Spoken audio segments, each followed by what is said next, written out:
L'Église est une habitation sacerdotale. Vous vous rappelez qu'il a été dit que les vêtements du souverain sacrificateur devaient être pour gloire et pour ornement ou beauté.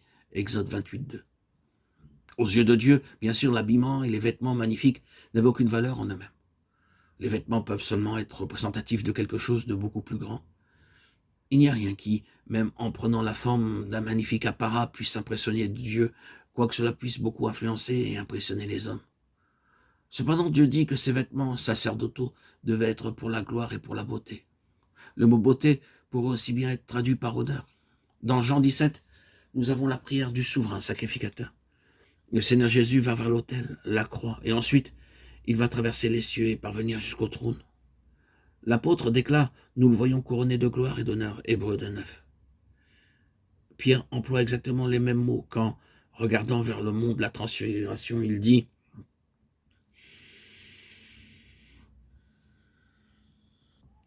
Car il a reçu de Dieu le Père honneur et gloire » de Pierre 1,17.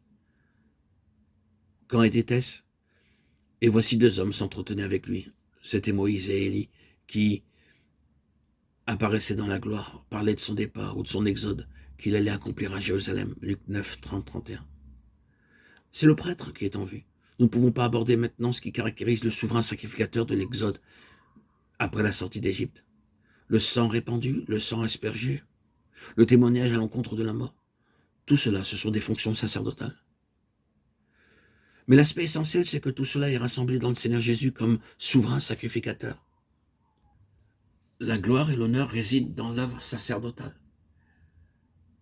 Quel est le service sacerdotal? C'est encore cet aspect de la satisfaction de Dieu concernant la justification et la destruction du terrain de la mort et du jugement, comme étant quelque chose de spirituel. Zacharie déclare, il sera sacrificateur sur son trône, Zacharie 6,13. C'est un cumul de fonctions que vous ne trouvez pas très souvent dans la Bible. Mais il est vrai que Jésus réunit les deux, le roi et le prêtre, dans sa propre personne. Il est roi parce qu'il est prêtre, pour la raison qu'il a accompli toute l'œuvre sacerdotale qui consiste à traiter le péché et l'injustice et à satisfaire Dieu. Il est intronisé comme prêtre sur son trône et il est roi. Nous avons seulement regardé le livre des Actes, mais nous remarquons que tout est là.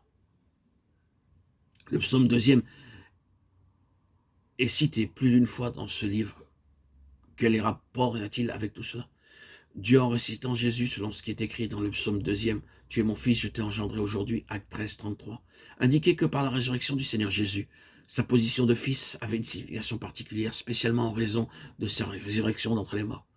Si Jésus n'avait pas été ressuscité d'entre les morts, est-ce que Dieu l'aurait reconnu comme son fils? Je ne rejette pas le fait qu'il a toujours été le fils de Dieu, mais c'est quand il est passé par la mort et que Dieu l'a ressuscité des morts, que ce fils a pu être pleinement établi dans le ciel comme le vivant.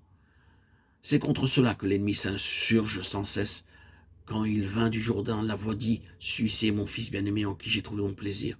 Matthieu 3,17.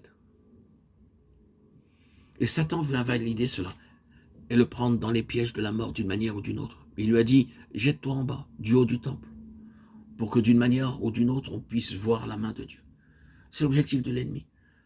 Chaque tentation a eu pour but d'écarter le Seigneur Jésus de la voie du bon plaisir du Père et de l'amener dans la voie de la condamnation et de la mort. Mais il n'a jamais été détourné. Il est allé à la mort volontairement, sans y être attiré par Satan. Je donne ma vie, personne ne me l'ôte, ni homme, ni diable, mais je la donne de moi-même. J'ai le pouvoir, la puissance de la donner, et j'ai le pouvoir de la reprendre. Tel est l'ordre que j'ai reçu de mon Père, Jean 10, 17, 18. Dieu récitant Jésus, selon ce qui est écrit dans le psaume 2, tu es mon fils, je t'ai engendré aujourd'hui, Acte 13, 33.